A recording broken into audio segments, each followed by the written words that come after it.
নমস্কাৰ প্ৰাগ নিউজৰ এই বিশেষ অনুষ্ঠানলৈ মই প্ৰাঞ্জল ফুকনে আপোনালোকক স্বাগতম জনাইছোঁ। এজন ব্যক্তি পাঞ্জাবৰ সাতোজ গাঁৱৰ পৰা আহি মুখ্যমন্ত্ৰীৰ আসনত বহিছে।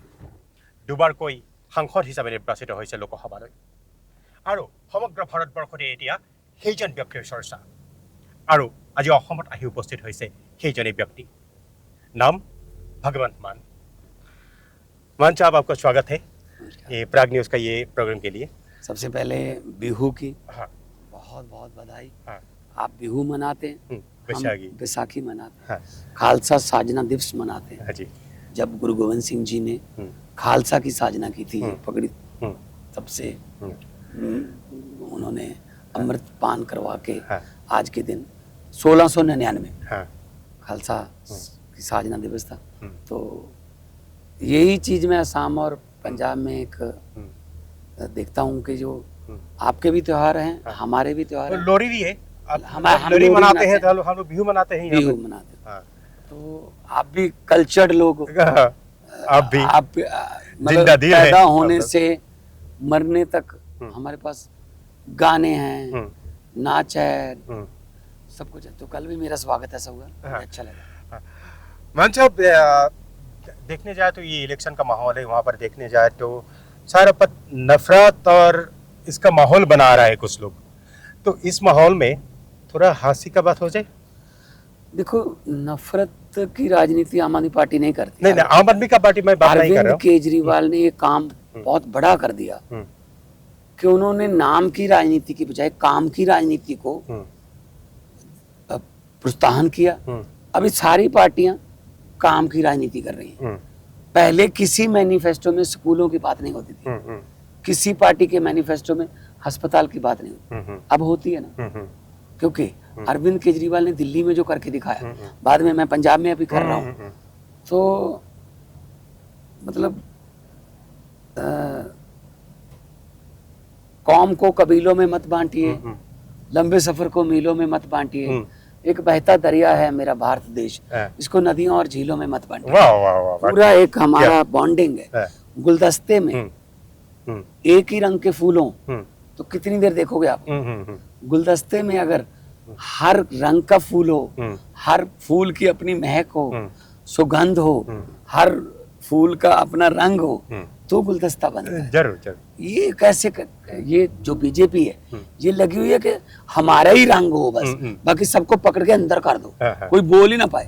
ऐसा नहीं हो सकता। जीतिए, आप लोगों से जीतिए, फतवा सर माथे पे लेंगे, लेकिन कम से कम ये तो मत करिए कि हमें लड़ने ही नहीं दोगे। तो वो बात जेपी नड्डा का एक स्टेटमेंट आया है, पूरा इंडिया में चर्चा है उसमें। उसने जेपी नड्डा बीजेपी का जो प्रेसिडेंट है, उसने बोला है कि जितने में रीजनल पार्टी है, एनफ इज एनफ। कितना रीजनल पार्टी बनाएंगे, सब लोग आ जाओ, बीजेपी में आ जाओ और मोदी जी के नेतृत्व में वो काम करो। तो ये स्टेटमेंट को लेकर तो तहलका मचा रहा है सर। क्यों रीजनल पार्टी को कैसे खत्म कर सकते हो आप? रीजनल पार्टियों के पास अपना अपना रंग है, अपने मुद्दे हैं। इसका मतलब ये थोड़ी है कि 2 पार्टी सिस्टम बना लोगे आप। एग्जैक्टली। तो वो तो लोग तो बोल रहे हैं कि 1 पार्टी सिस्टम बनाने जा रहे हैं वो लोग। 1 पार्टी है ना, बाकी पार्टी को तो अंदर कर रहे हैं। हेमंत सोरेन को अंदर कर दिया, अरविंद केजरीवाल को जेल भेज दिया, मनीष सिसोदिया, सत्येंद्र जैन, संजय सिंह की अभी जमानत हुई है, ममता दीदी को तंग कर रहे हैं, विजयन को तंग कर रहे हैं, स्टालिन साहब को तंग कर रहे हैं, शिवसेना का चुनाव चिन्ह छीन लिया, अपना शरद पवार की पार्टी तोड़ दी, दुष्यंत चौटाला की पार्टी तोड़। मतलब ये समझते क्या है, कोई और लड़े ही ना, ऐसा कैसे हो सकता है? ऐसा तो हो ही नहीं सकता ना। अगर डेमोक्रेसी है, लोकतंत्र, सबको हक है। ये कौन सा बयान आ गया कि जी रीजनल पार्टियां खत्म, अब हमारे में आ जाओ। बीजेपी भी तो रीजनल पार्टी थी, 3 सीट थे लोकसभा में, 2 84 में, 84 में, हाँ 26 साल बाद 1958 में बने थे, 26 साल बाद 2 आई थी, तो रीजनल ही थे। अब ये कहते हैं कि रीजनल पार्टी को खत्म कर देंगे। ये तो आप डेमोक्रेसी की बात कर रहे हैं, मैं पूछना चाहता हूँ कि लोग बोल रहे हैं कि इंडिया में डेमोक्रेसी को खत्म करने में तुले हुए है बीजेपी। आपका क्या मतलब, क्या टिप्पणी है इस पर?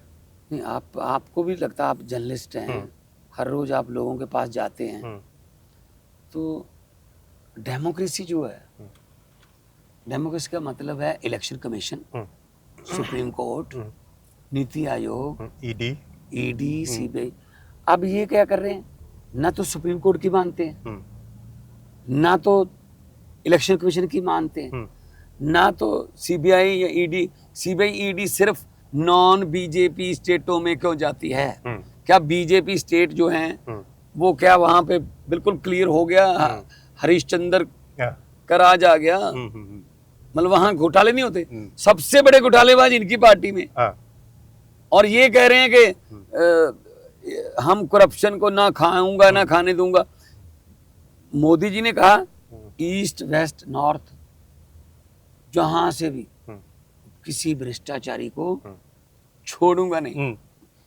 पहले बोला था ना खाऊंगा ना खाने दूंगा। नहीं, अब कह रहे हैं कि उत्तर पूर्व पश्चिम दक्षिण किसी भ्रष्टाचारी को छोड़ूंगा नहीं। मतलब क्या है कि सबको मैं अपनी पार्टी में ले लूंगा। मान साहब, ये इलेक्ट्रल बॉन्ड के बाद आ रहे थे इलेक्शन की, वो अनाउंस के पहले ही वो बाद में, तो इसको अपोजिशन एक मुद्दे की तरफ से उठा नहीं पा रहे क्या? और लोगों को समझ में आ रहा है कि नहीं इलेक्ट्रल बॉन्ड का जो घोटाला है? देखो 8,000 करोड़ तो माना है। जब पहली बात तो एसबीआई मान ही नहीं रही थी, हमारा तो डाटा नहीं है जी हमारे पास। जब justice chief justice of India जब चंद्रचूड़ जी ने कहा कि नहीं परसों तक लेके आओ, तो जब पेश किया डाटा तो कमाल ही हो गया। लोगों के आंखें जो हैं वो चुंधिया गई कि ये क्या हो रहा है भाई। जिस बंदे की शिकायत पर अरविंद केजरीवाल को पकड़ा है कि इस बंदे ने इसको ये कहा था, उसने उसको ये कहा था, ये तो हम अभी साबित नहीं कर पाए ना कि पैसे दिए या लिए नहीं। लेकिन उसी बंदे ने जेल में जाने के बाद 55 करोड़ के इलेक्ट्रिक बॉन्ड जो है वो बीजेपी को दिए। तो नड्डा साहब भी तो केस चलना चाहिए ना, प्रधान है वो पार्टी के। तो ये कहता जी जो हमें मिला वो चंदा, जो बाकियों को मिला वो धंधा। ये कौन सी बात हो गई भाई?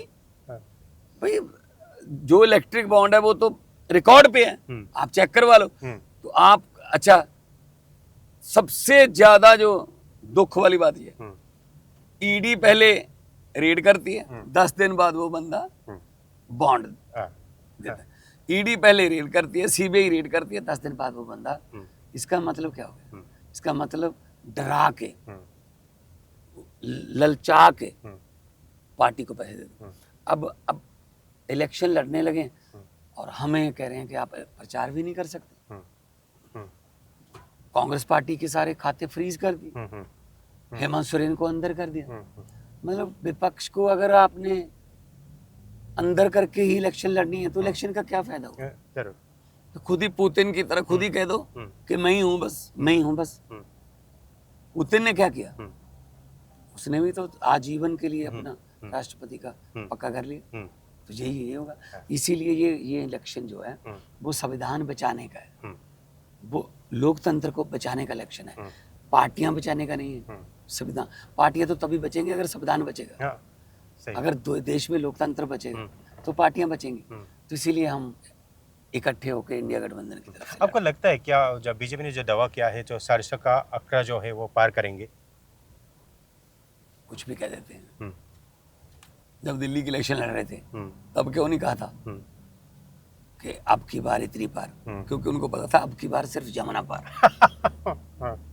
जमुना पार से ही आई हैं तो 4-5 सीटें आई हैं। तो अब की बार तड़ी पार। जो ये कह रहे हैं इसका मतलब ये थोड़ी होता है 370 से ज्यादा लेंगे। इनके जुमले हैं, ये भी एक जुमला है। तो एक बात पूछना चाहता हूँ मैं, ये पॉलिटिक्स के बाद से थोड़ा सा हटके, मतलब सातस गांव से सीएम की कुर्सी तक, आप मेरे गांव का नाम जानते हो? हाँ जी, सतौज गांव से सीएम की कुर्सी तक ये सफर कैसे मतलब संभव हुआ? एक मास्टर जी का बेटा जो साइकिल में बैठ के स्कूल जाया करता था। बहुत ही मतलब कमाल की स्टोरी है।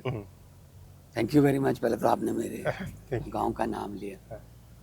छोटे से गांव में पैदा हुए, पंजाब के मालवा क्षेत्र का एक छोटा सा गांव। फिर पिताजी टीचर थे तो उसी स्कूल में जाते थे। तो 17 साल की उम्र में सुपरस्टार बन गए कॉमेडी में। सीढ़ी हाँ। वगैरह आने लगी, बहुत बड़ा मान सम्मान लोगों ने दिया। और 17 साल की उम्र में I was in +2 grade at that time, हाँ, मैं 12वीं में 12 में, 12th। हाँ, हाँ, उसके बाद सोचा तो नहीं था, लेकिन मेरी जो कॉमेडी थी वो सिस्टम पे स्टायर थी। आज भी अगर मेरी कॉमेडी सुनोगे, लाफ्टर चैलेंज में सुन लो, हाँ, हाँ, सुना है मैंने। सिस्टम पे स्टायर है, व्यंग है कि ये नहीं होना चाहिए, ये नहीं होना चाहिए, ये हो जाना। सबसे ज्यादा पॉलिटिक्स पे स्टायर है, हाँ, पॉलिटिक्स है, हाँ, नेताओं पर, हाँ। और खुद नेता बनना पड़ गया। तो उसके बाद 2011 में मेरा मन बदला। मैंने कहा we have only one life to live, एक ही जिंदगी है। क्या ऐसे सीडीज या सीरियल, टीवी सीरियल या मूवीज करके ही चले जाओगे भगवंतमान दुनिया से? कुछ तो यार करो कि पॉलिटिक्स में घुसे हैं, क्योंकि गटर को साफ करना है तो गटर के अंदर घुसना पड़ेगा। हाँ। इस फसल को अगर कोई कीड़ा लग गया तो बाहर से शोर शराबा करके या ईट रोड़े फेंक कर नहीं हो सकता। उसके लिए स्प्रे की जो ढोली है उसको कंधे पे रख के अंदर घुसना पड़ेगा। मैंने कहा जाना पड़ेगा, चलो चलते हैं। तो मैं गया। तो ये जो डिसीजन है आप एक ही दिन में ले आए या कुछ नहीं, सोच रहे थे? मनप्रीत बादल पंजाब के वित्त मंत्री थे, उन्होंने छोड़ दिया। प्रकाश सिंह बादल के भतीजा थे, हाँ, भतीजे, हाँ। नेफ्यू थे। तो उन्होंने कहा कि मैं नई पार्टी बना रहा हूँ, जो पंजाब को प्यार करते हैं मेरे साथ आ जाएं। पंजाब को प्यार करने वाले हैं, हम पीछे थोड़ी रहेंगे। मैं आ गया। हाँ, हालांकि चलो बाद में वो कांग्रेस में चले गए, लेकिन हमने 12 की इलेक्शन लड़ी, मैं हार गया। इन द मीन टाइम 14 से पहले आम आदमी पार्टी बन गई, तो मैंने आम आदमी पार्टी ज्वाइन कर ली। तो संगरूर से मुझे टिकट मिली, उसी इलाके से जहाँ से हारा था। तो 2.25 लाख वोटों से पंजाब में सबसे ज्यादा रिकॉर्ड मतों पर। लेकिन 2014 में लोकसभा इलेक्शन जितना इतना आसान बात भी नहीं था, मोदी लहर था उस टाइम, पूरा लहर था। और हमारी पार्टी नहीं थी, कोई वॉलंटियर या वर्कर नहीं था, संगठन नहीं था। वो तो पूरा इंडिया में तो मोदी लहर था। 4 सीटें आई पंजाब से, 4 सीटें पंजाब से आई। तो फिर हमने पंजाब पे ध्यान दिया, पंजाब के लोगों को बात की। 17 में हमारी 20 आई, हम विपक्ष बन गए। और 22 में 117 में से 92 लेके मुख्यमंत्री बन गए। आम आदमी पार्टी की यही, अरविंद केजरीवाल की यही चीज जो है वो बहुत बड़ी है कि आम घरों के बेटे बेटियों को, एक टीचर के बेटे को, जो एक छोटे मोबाइल की रिपेयर की शॉप करने वाले, दुकान करने वाले को एमएलए, मंत्री और मुख्यमंत्री बना दिया। वही तो खासियत है, बहुत बड़ी बात। तो मैं, हाँ, मुझे आप जैसे पत्रकार पूछते रहते हैं, मुझे पत्रकार ने पूछा कि जिस कुर्सी पे आप बैठे हो उस कुर्सी पर बैठकर बड़े बड़ों के दिमाग खराब हो जाते हैं, आपका दिमाग क्यों नहीं खराब हुआ? मैंने उसका जवाब दिया कि जो पहले बैठते थे वो कुर्सी पर बैठकर फेमस होते थे, मैं फेमस हो गया, फेमस होके लाफ्टर चैलेंज से तो आपको सब कुर्सी पर पूरा इंडिया तो मुझे नहीं कोई ऐसी जरूरत कि मेरा नाम छपे, मेरे टीवी में ऐड आए। वो तो शोहरत की बुलंदियां तो छू ली पहले, पब्लिक नहीं करवाई होगी। तो अब यहाँ भी यही अरदास करते हैं हर वक्त कि अच्छे काम करें, किसी के जीवन स्तर में चेंज आ जाए, नौकरी मिल जाए, किसी के घर के चूल्हे की आग मेरे साइन की वजह से जल जाए। ये हेल्थ और एजुकेशन सिस्टम में आप पंजाब में पिछले 2 साल में क्या बदलाव लाए हैं? तो मोहल्ला क्लिनिक है, हाँ, 829 मोहल्ला क्लिनिक हो गए। 1.5 करोड़ से ज्यादा बंदे वहां पे आके दवाई लेके ठीक होके चले गए, जहाँ मतलब दवाई लेके वापस चले गए। बड़े हॉस्पिटल की लाइन में नहीं लगना पड़ा। हॉस्पिटल हमने बना दिए, तहसील लेवल के हॉस्पिटल से लेके जिला लेवल के हॉस्पिटल तक कोई भी दवाई एसएमओ जो अपना senior medical officer, CMO chief medical officer, उनको सबको आदेश दे दिए कोई भी दवाई आप ऐसी नहीं लिखोगे जो बाहर से मिलती है। अगर आपके पास नहीं है दवाई, बाहर से लानी पड़ेगी तो तुम लाओगे, मरीज बाहर नहीं जाएगा।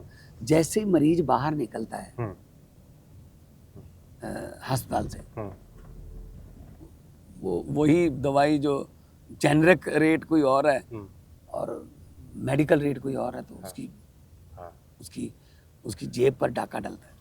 सही बात। तो ये स्वास्थ्य में कर दिया। स्कूल ऑफ एमिनेंस बना रहे हैं, जो मैं कह रहा हूँ 9वीं 10वीं 11वीं 12वीं जो बच्चे जिस फील्ड में जाना चाहते हैं उसको उन्हीं की पढ़ाई कराएंगे। हाँ। 12वीं तक जब वो ये शुरू निकलेंगे, कर दिया पंजाब में? हाँ जी, school of eminence, school of eminence. School of eminence. कौन सी क्लास से?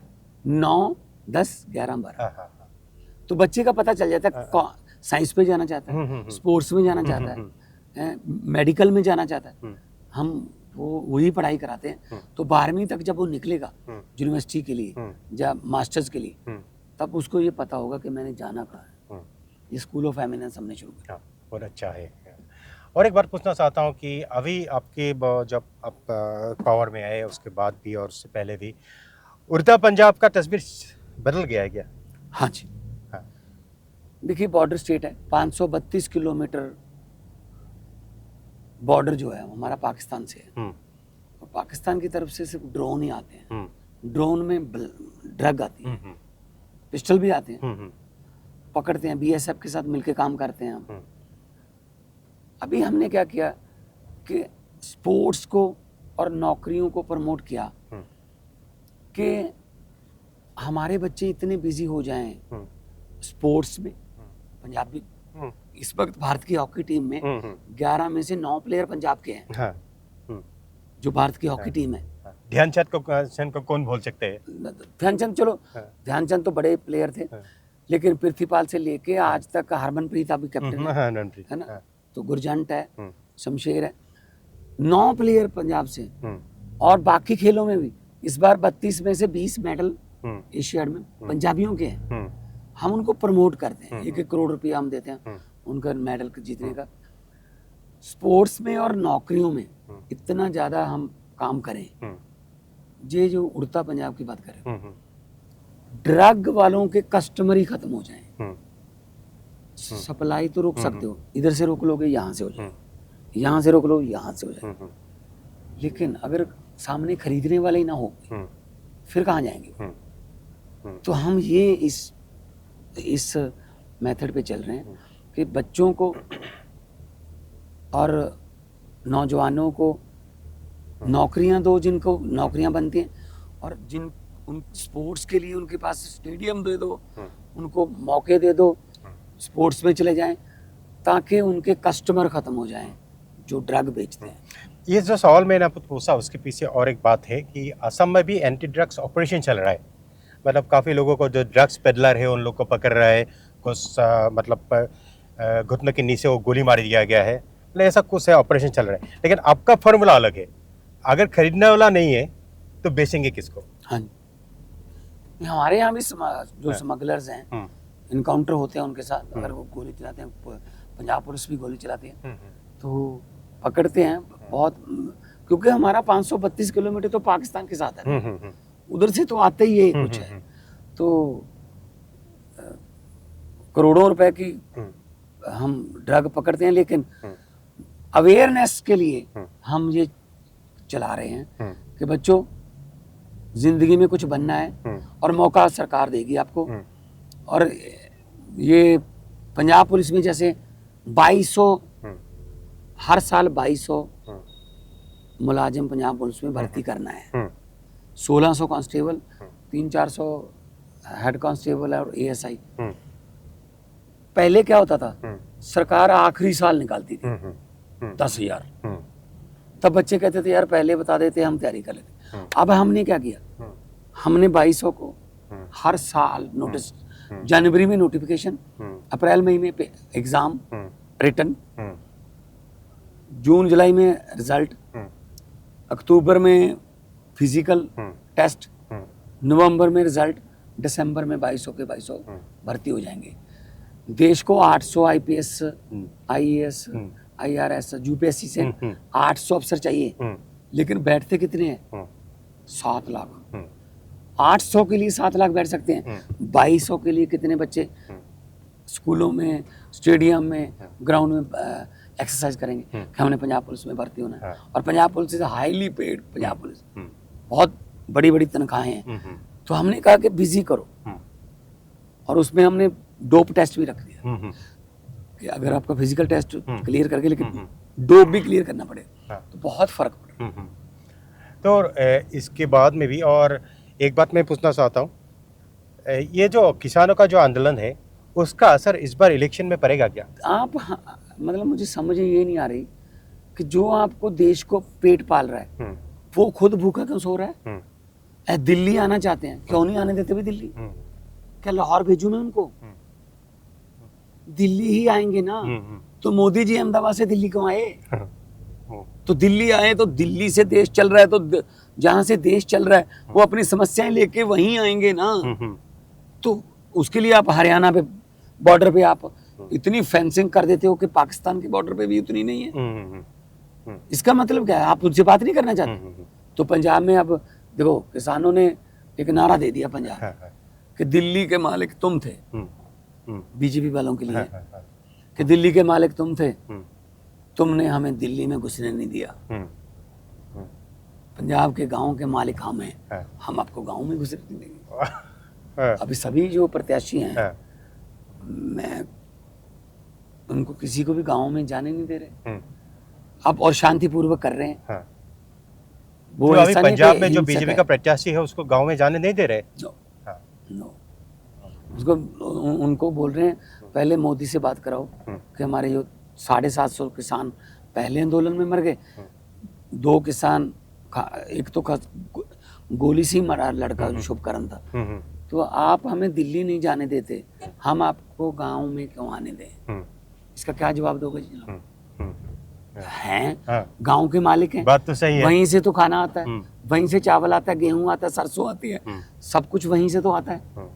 तो फिर आप वो कह रहे हैं जी आप बीजेपी की तरफ से पहले हमें ये करवा दीजिए कि आप एमएसपी की गारंटी दोगे, आप जो तीनों कानून वापस लिए हैं एमएसपी की लीगल गारंटी मांग रहे हैं, होनी भी चाहिए।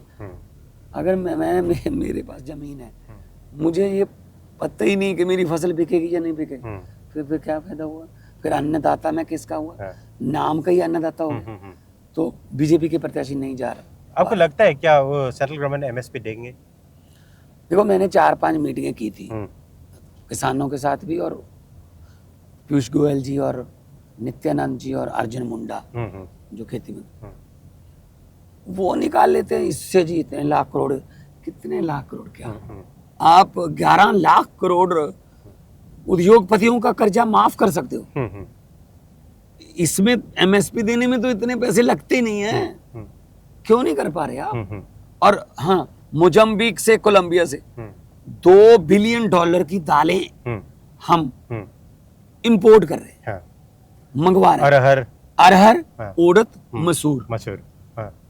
पंजाब को मौका दीजिए, तो आप लोग देंगे वहां से? मैंने कहा जी एक्सपोर्ट करने लगेंगे हम, जैसे पहले ग्रीन रेवोल्यूशन में हुआ था। गेहूं नहीं था, हम अमेरिका से मंगाते थे। पंजाब ने ऐसा किया कि अब अमेरिका हम भेजते हैं उनको। तो आप हमें मौका दीजिए, आप $2 बिलियन की आप करते हो, इंपोर्ट करते हो, उधर से मंगवाते हो। पंजाब को मौका दीजिए, धान से भी पीछा छूट जाएगा, पराली का धुआं जो है वो वाला काम भी खत्म हो जाएगा, हमारा धरती का पानी भी बच जाएगा। और ये स्टेट को, पंजाब को अगर बात करें तो उसका जो सेंट्रल फंडिंग है उसके लिए सुप्रीम कोर्ट का दरवाजा खटखटाना पड़ रहा है। केरल के भी वही हाल है, तो ऐसा क्यों? तो तानाशाही, जहां इनकी गवर्नमेंट नहीं है बीजेपी की, वहां तंग करो राज्यपाल के जरिए। 5500 करोड़ रुपया अकेला आरडीएफ का रोक रखा है, रूरल डेवलपमेंट फंड। सिर्फ मंडी, जो मंडियां हैं पंजाब के, हाँ, मंडियां जो हैं उनको अपग्रेड करना है, मंडियों को जो सड़कें आती हैं उनको अपग्रेड करना है। इसी पे पैसा खर्च हो, नहीं करने देते। सुप्रीम कोर्ट में गए हुए हैं हम, एनएचएम का पैसा रोक रखा है, नेशनल हेल्थ मिशन का 8000 करोड़ रुपया मेरा रोक रखा है। 8000 करोड़ जो मेरा हक बनता है। मैं भीख नहीं मांग रहा पंजाब को भीख नहीं मांग रहा, लेकिन 8000 करोड़ रुपया हमारा रोक रखा है, सुप्रीम कोर्ट में गए हुए हैं। होपफुली जल्दी फैसला आ जाएगा। मान साहब, आपसे इतना बड़ा बातचीत हुआ ये सफ़र में, तो लास्ट में एक आप तो पॉलिटिकल सिलसिला करते ही है, तो इस पॉलिटिकल माहौल के ऊपर देश की एक अगर आपसे टिप्पणी हो जाए तो मज़ा आ जाता। हुकूमत वो करते हैं जिनका दिलों पर राज होता है। यूं कहने को तो मुर्गे के सर पे भी ताज होता है। जो दिल में बसते हैं लोग उन्हीं को प्यार करते हैं। ऐसे आप जबरदस्ती तानाशाही या धर्म का नाम या जाति का नाम लेके आप लोगों को मजबूर नहीं कर सकते। सो मैं चाहता हूँ मेरा देश नंबर 1 बने दुनिया में। और असम पंजाब का कल्चर मिलता है, तो असम और पंजाब में शहीदों की धरती है, इनकलाबों की धरती है। हम लोग लीड करेंगे, असम लीड करेगा, पंजाब भी लीड करेगा। इस बार इलेक्शन में कितना सीट उम्मीद करते हैं आप लोग, कितना मिल आम आदमी पार्टी पंजाब से तो 13-0 कुरुक्षेत्र जीत रहे हैं। दिल्ली की हम जो हमारे हिस्से में है इंडिया गठबंधन से 4 की 4 जीत रहे हैं। गुजरात जाऊंगा 16-17 को, दो सीटों पर लड़ रहे हैं, भरूच और भावनगर, वो जीत रहे हैं। और असम में आप बता दीजिए। लास्ट में मोदी के लिए एक संदेश आपके मुंह से। मैं ये कहना चाहता हूँ कि इतना गरूर और इतना अहंकार नहीं करना चाहिए। एक दिन तो धरती पे आना ही आना है। रनवे जो है वो जहाज को उड़ाता नहीं है, रनवे जहाज को मौका देता है। उड़ना तो जहाज नहीं होता है। हाँ, लेकिन जहाज को ये याद रखना चाहिए कि ऊपर तो उड़ गया, रनवे को मत भूलना, लैंडिंग भी करनी होती। सही बात है, बहुत बहुत धन्यवाद।